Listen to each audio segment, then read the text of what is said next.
नमस्कार भाई दोस्तों, एक बात पहले क्लियर कर देते हैं, वीडियो को पूरा सुनना और ध्यान से सुनना। अगर जो भी होया हरियाणा में होया या पंजाब में जो हो रहा पूरे देश में अब जो होगा उसका कान खोल के सुन लेना। और ये होगा होगा ये मत समझना नहीं होगा, होगा। हरियाणा में कांग्रेस हार गई, हारने लायक काम थे उनके इसलिए हारी, क्योंकि उनकी आपस की लड़ाई खत्म नहीं हुई। मैं शैलजा मुख्यमंत्री है, सुरजेवाला मुख्यमंत्री है, हुड्डा मुख्यमंत्री, उनकी आपस की टांग खिंचाई ने उनको हरवाया है, किसी और ने नहीं हरवाया। हाँ, बीजेपी जीत का जश्न नहीं मना पा रही। क्यों नहीं मना पा रही? क्योंकि बीजेपी को यह था 20 सीट भी नहीं आएंगी और सीटें आ गई 48। लेकिन कैसे आई वो 48 सीटें? सबसे बड़ा सवाल यहां पे था, कैसे आई? वोट की ठगी कैसे हुई है पता आप लोगों को? वोट की ठगी का थोड़ा ना कारण सुन लेना। बीजेपी से जनता सवाल भी करेगी और जवाब भी मांगेगी इस वोट की ठगी का। आप याद रखना इस चीज को। बीजेपी से जो सवाल जनता के चुनाव से पहले खड़े थे वो आज भी वही जो कहते हो वो सवाल है। एमएसपी का मुद्दा हो, जवानों का हो, किसानों का हो, या फिर किसी का, सारे मुद्दे जो के त्यों है, कोई मुद्दा इधर से उधर नहीं हुआ है। कहीं सोच रहे मुद्दे पलटी हो गए, नहीं। लेकिन एक नया मुद्दा और जोड़ दिया बीजेपी ने, इसमें एक नया मुद्दा और जोड़ दिया। अब ये फिर हरियाणा और पंजाब को डुबोने की सोच रहे हैं। 423 गांवों से आपका सुपर हाईवे निकलेगा ना, 423 गांवों से हरियाणा में से निकलेगा वो सुपर हाईवे। शाबाश। वहां पर तो पंजाब में मुआवजा दे दिया, लेकिन यहां मुआवजा देना आपको मुश्किलें खड़ी करने वाला है। मुश्किलें, वो आंदोलन फिर उठेगा।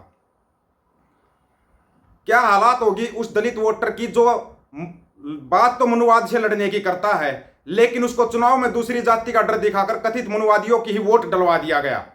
जब उसे होश आएगा तो चिंगाड़ मारकर रोएगा कि तुम मनुवाद के खिलाफ लड़ रहा था और मनुवाद को ही तूने वोट डाल दिया। सिर्फ और सिर्फ क्या, जाट तुम्हारे को दबा लेंगे, जाट तुम्हारे साथ ये कर देंगे, ये डर दिखा के खुल के बोल लेंगे। हमें किसी का कोई डर नहीं मारता कभी भी। वो किसान अहीर बेचारा जो गंठे के साथ रोटी खाता है, उसके बिगड़ेल बेटे सोशल मीडिया पर सरकार के खिलाफ सवाल करने वालों को कोस रहे हैं, जबकि सच्चाई है कि अहीर कम्युनिटी के पल्ले भी कुछ नहीं आएगा। क्योंकि राजा साहब की जिंदगी हमेशा ठाठ की रही है, तुम्हें कुछ नहीं लगना, आज तुम्हारे कुछ नहीं आएगा। मैनेजमेंट से बीजेपी जीती है, लेकिन हरियाणा में कानून व्यवस्था, रोजगार, आधारभूत ढांचा, शिक्षा, स्वास्थ्य के मुद्दे आज भी ज्यों के त्यों हैं। बीजेपी की टोल आर्मी पीछे लगी रहती, उनका काम है ये, वो लगी रहती उनका काम। सवाल पूछो कांग्रेस मरे मर जाने दो, मैं हरियाणा का सताई विपक्ष हूं, पहले बता रहा हूं। हरियाणा का नहीं, इंडिया का सताई विपक्ष है हम, पूरे इंडिया का सताई विपक्ष है हम, पहले बता देते हैं। सवाल पूछते थे, पूछते रहेंगे। मान लिया जाट मुख्यमंत्री नहीं बना, क्योंकि मूर्खो तुम्हें तो ये वही गंठा फोड़कर रोटी खानी है। तुम्हें कौन से बिड़ला हो गए हो, या जाट कम्युनिटी तो अपनी जितनी जमीन उसके पास बची है केवल बचा ले गई, तब भी उसका कुछ नहीं उखड़ा, लेकिन तुम्हारा कुछ बचना नहीं। वो एक गाना सुना पंजाबी में, का तो कुछ चुप करके खड़ गई, मुंह कुछ कह जानी है, बोले तेरा कुछ जाना नहीं और साडा कुछ बचना नहीं। अपना सब कुछ बच गया, लेकिन तुम्हारा कुछ बचना नहीं और साडा कुछ जाना नहीं। तुमने जो ये जातिवाद का खेल खेला हरियाणा के अंदर, जो ये दूसरी जातियों वाले लड़ते तुम्हारे खिलाफ थे, मनुवाद के खिलाफ लड़ते थे, और मनुवाद ही वोट ले गया उनको, सिर्फ जातियों का डर दिखा के। कमाल का ही खेल खेल दिया भाई, कमाल का खेल। आज बीजेपी के पास सिर्फ एक नंबर है, वो नहीं, कुर्सी नहीं है। वोट आपको लोगों ने दिया, उससे कहीं ज्यादा लोगों ने आपके खिलाफ वोट दिया। परसेंटेज में बीजेपी कांग्रेस बराबर है, फिर और पार्टियों को भी वोट मिले हैं कुछ परसेंट। वो कहां से वोट आ गए? ये 2% का खेल होया था, 2.19% का खेल। वो खेल जिस दिन समझ में आएगा ना, उस दिन जनता उठेगी और एक बहुत बड़ा आंदोलन भी होगा। आंदोलन होगा। कभी आपने सोचा है कोई भी पार्टी ईवीएम के खिलाफ आंदोलन नहीं करती? ईवीएम का नाम ले देते हैं, ईवीएम में गड़बड़ होगी, 99% चार्ज ईवीएम मिली, ये वीडियो आप दिखाते हो, खूब दिखाते हो। लेकिन कभी भी सारी पार्टियां एकजुट होकर कभी बोलती बैलेट पेपर पर चुनाव होना चाहिए? बोले है कभी सभी पार्टियों ने मिलकर ईवीएम के खिलाफ लगातार कितने दिनों तक दिल्ली के अंदर आंदोलन चल गया? कितनी पार्टियों के लोग पहुंचे बताना एक बार? कांग्रेस गई और अन्य पार्टियां गई वहां पे उस आंदोलन के अंदर? नहीं गई ना।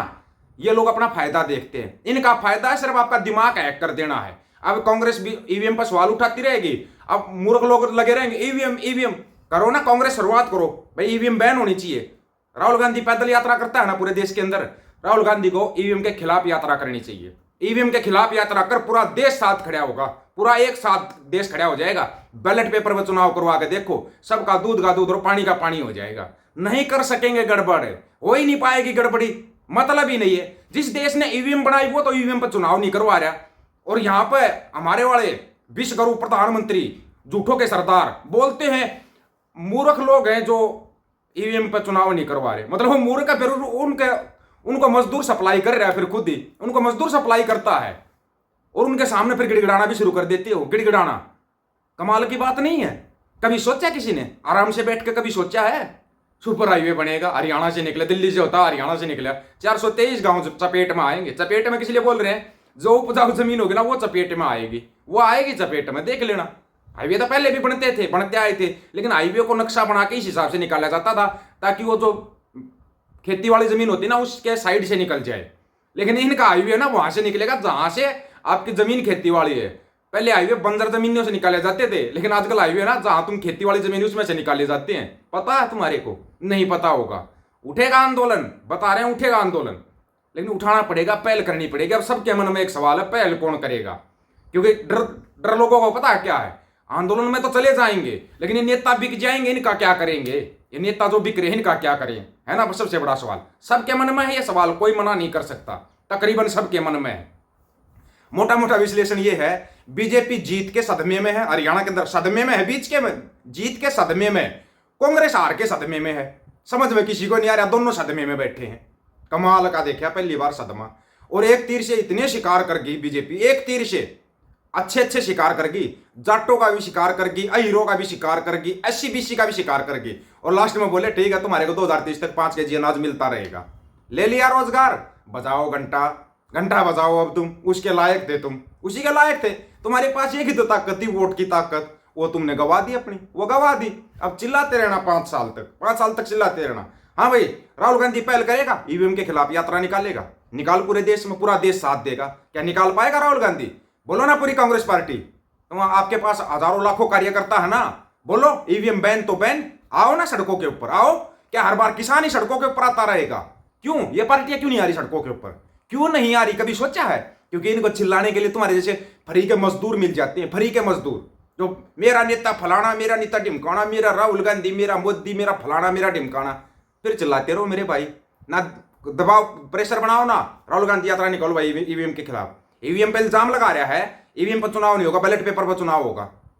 करो पूरे देश में यात्रा, करेंगे। सोच रहे हो ईवीएम लेके कौन आया था? फिर लेके तो कांग्रेस ही आई थी। जो चीजें कांग्रेस लेके आई थी उन्हीं को बरत रहा है मोदी, उससे अलग कुछ नहीं कर रहा। मोदी साहब तो सिर्फ उन्हीं चीजों का एंजॉय ले रहे हैं। वो जनता रो रही है, जनता सोच रही है रो पीट कर। कांग्रेस इसलिए खुश है, बीजेपी से तंग होकर तुम्हारे को चुन लेंगे। अपनी क्षेत्रीय पार्टियों को खड़ा करो, क्षेत्रीय पार्टियों को, अगर देश बचाना है तो अपनी क्षेत्रीय और क्षेत्रीय पार्टियों को अपने साथ मिला मिला के बीजेपी ने अपने से ज्यादा बदनाम कर दिया। बोला हम तो डूबेंगे सनम, तुमको भी ले डूबेंगे। और बीजेपी तो मेरे भाई बड़े स्टाइल से डूबोती है। पंजाब का अकाली दल ले लो, बादलों क्या हाल है, एक सीट मुश्किल हो रखी है। इनेलो का क्या हाल कर दिया सबको पता है। उसके अंदर नलके वाली पार्टी उठे थी यूपी के अंदर, अपने साथ मिलाकर उसका भी मलियामेट कर दिया। अब की बार 7-8 सीट आई थी, अब की बार वो एक सीट के लिए तरसेगा। खुद की सीट भी उसकी बचानी मुश्किल हो जाएगी, ये याद रखना। और बीजेपी का खेल ये, बीजेपी बोलती है पूरे देश से कांग्रेस को खत्म करेंगे। ना ना ना ना ना ना, देश में 2 ही पार्टियां रहेंगी, कांग्रेस बीजेपी। ये क्षेत्रीय पार्टियों को खत्म करेंगे, इस चीज को आप लिख लेना, गारंटी है ये।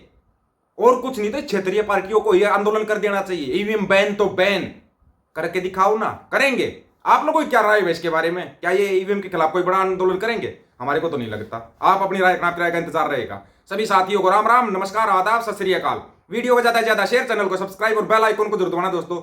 ऑफिशियल दीपक फौजी यूट्यूब चैनल, बात हक और सच की करेंगे, हक सच की बात हम करेंगे। वीडियो को शेयर करने की जिम्मेदारी आप लोगों की। गज के आखो, वाहिगुरु जी का खालसा, वाहिगुरु जी की फतेह।